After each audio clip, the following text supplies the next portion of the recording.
The rise of the Gun Trace Task Force. Baltimore, Maryland, a city known for its culture, its people, and its long struggle with violent crime.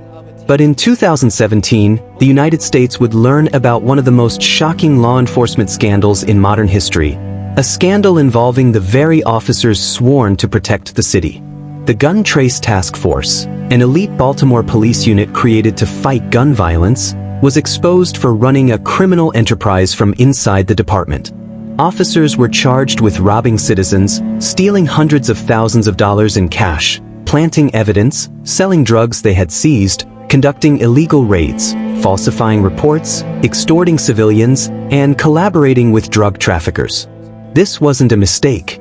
It was a system built on power, fear, and corruption. But how did the city reach this point? And how did an entire task force turn into a criminal gang? To understand the full story, we must go back to the beginning. In the late 2000s, Baltimore was drowning in gun violence. Illegal firearms flowed into the city at a terrifying rate. In 2007, the homicide rate surged, and by 2013, shootings were rising again. Police leadership needed a special unit, a team capable of moving fast, operating aggressively, and removing guns before they were used. This led to the formation of the Gun Trace Task Force, the GTTF, established around 2007. Its mission was clear: track illegal guns, dismantle trafficking networks, and make Baltimore safer. But the unit that was supposed to fight crime was slowly becoming the crime. The GTTF was eventually led by Sergeant Wayne Jenkins, a charismatic and aggressive officer who joined the unit in 2016 but whose reputation stretched back years. Jenkins was known for high arrest numbers, fast-paced policing, and a willingness to bend rules. The department loved those results. His team included detectives Mamadou Gondo, Jemal Rayam, Daniel Hersel, Marcus Taylor, Maurice Ward, and Evodio Hendricks, officers with reputations for toughness, but also long histories of complaints. Illegal searches, excessive force, and misconduct reports dating back as far as 2009. Instead of being disciplined, these officers were promoted into one of the most powerful units in the city. The first signs of a criminal unit. From the very beginning, whispers grew. People in West Baltimore and East Baltimore reported that these officers didn't just seize guns, they seized cash. They took expensive watches, kicked in doors without warrants, pocketed money from traffic stops, and targeted anyone they believed carried large sums of cash. Some of their early crimes included stealing thousands of dollars during home raids as early as 2010, robbing drug dealers and then selling the stolen drugs back into the streets, planting guns on innocent people to justify illegal arrests, falsifying overtime sheets, earning tens of thousands for hours they never worked, threatening citizens who wanted to file complaints. All the signs were there, but no one wanted to look.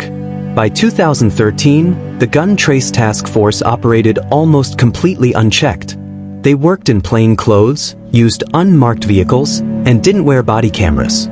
Their supervisors trusted their results and rarely questioned their tactics. This lack of oversight became gasoline poured on a growing fire.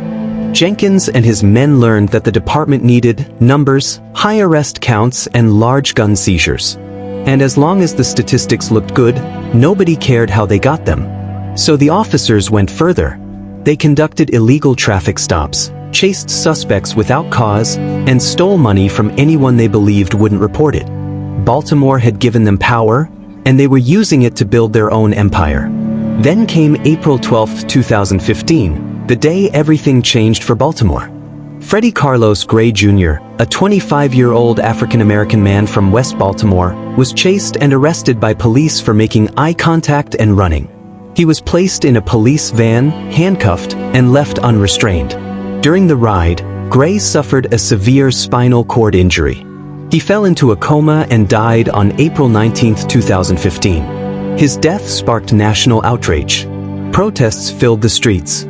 The city erupted in frustration, anger, and pain. The Baltimore Police Department, already under pressure, now faced intense scrutiny, investigations, and demands for reform. But inside the chaos, something else happened.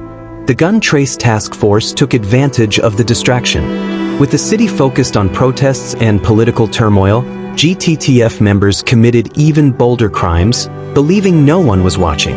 By late 2015, Baltimore was fractured. Citizens had lost faith in the police.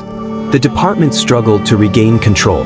But while the public demanded accountability, the Gun Trace Task Force operated like a shadow organization inside the police force. Illegal searches continued. Unreported cash continued to disappear. Stolen drugs continued to be resold. And false reports continued to flow into the system unchecked. What the officers didn't know was that federal agents were now quietly investigating them, and the cracks in their operation were beginning to show. For nearly a decade, Baltimore believed the Gun Trace Task Force was fighting crime. But the truth was far darker. These officers weren't protecting the city, they were exploiting it. They were robbing citizens, stealing drugs, and building a criminal empire under the badge. And soon, their entire world would come crashing down. In episode 2, we dive deeper into the double lives of these officers and the crimes that finally exposed the task force for what it truly was. If you enjoy real true crime investigations like this, make sure you subscribe, like, and share this video with your friends. Episode 2 drops soon, and trust me, you don't want to miss what comes next.